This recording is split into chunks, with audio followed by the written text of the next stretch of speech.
భారత అంతరిక్ష సంస్థ ఇస్రో మరో చరిత్ర సృష్టించింది. మొదటిసారి పునర్వినియోగ రాకెట్ను నింగిలోకి పంపింది. భూమికి 70 కిలోమీటర్ల ఎత్తుకు వెళ్లి తిరిగొచ్చేలా ప్రయోగించిన రాకెట్ ధ్వని కంటే 5 రెట్లు వేగంలో దూసుకు వెళ్ళింది. నిర్ణీత సమయంలో భూమికి చేరుకుంది.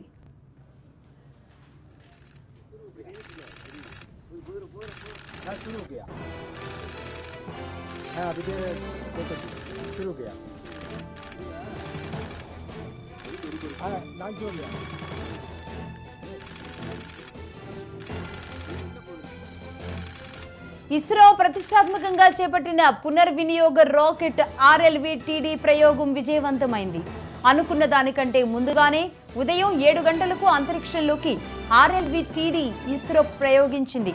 ధ్వని కన్నా 5 రెట్ల వేగంగా నింగిలోకి దూసుకువెళ్లిన రాకెట్ 11 నిమిషాల్లో తిరిగి భూమికి చేరుకుంది.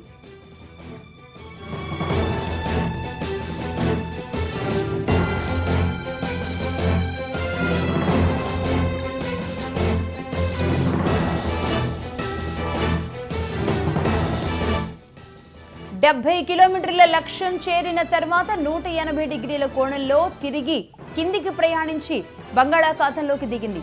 ఈ కార్యక్రమాలన్నీ దాదాపుగా 11 నిమిషాల్లో పూర్తయ్యాయి.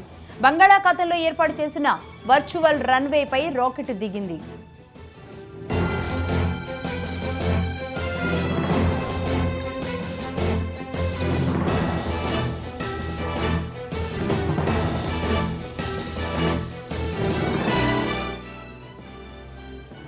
ఆరు 6 మీటర్ల పొడవు, 1.75 టన్నుల బరువు ఉండే అంతరిక్ష నౌకను ప్రత్యేకమైన రాకెట్ బూస్టర్ పై నుంచి వాతావరణంలోకి ప్రవేశపెట్టారు.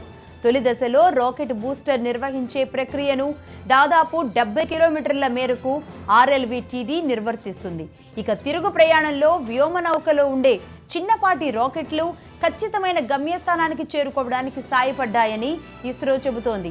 ఈ పునర్వినియోగ రాకెట్లను భూమిపైన ల్యాండింగ్ చేయడానికి 5 కిలోమీటర్ల మేర రన్వే వ్యవస్థ ఇంకా ఏర్పాటు చేయనందువల్ల ఈ ప్రయోగం కోసం సముద్రంలోనే వర్చువల్ రన్వేను ఏర్పాటు చేశారు.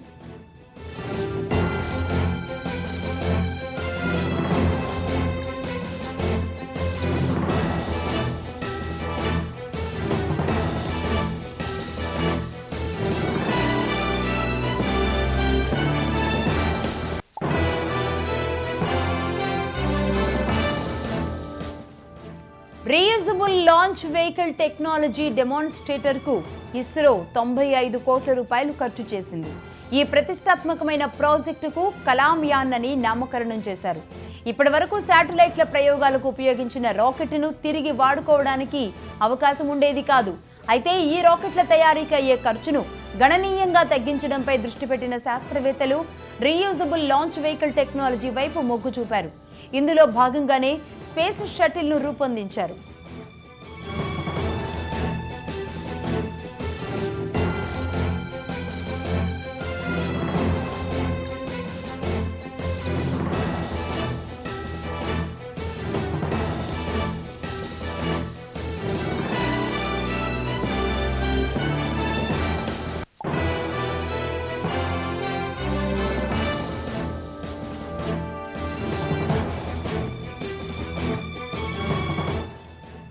ఈ తరహా రాకెట్ల తయారీని చేపట్టింది ఇప్పటి వరకు ఒక్క అమెరికా మాత్రమే.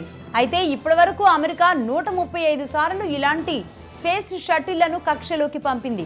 ఆ ప్రయోగం పూర్తి స్థాయిలో సత్ఫలితాలు ఇవ్వకపోవడంతో ఆ ప్రయత్నాన్ని 2011లో విరమించుకుంది.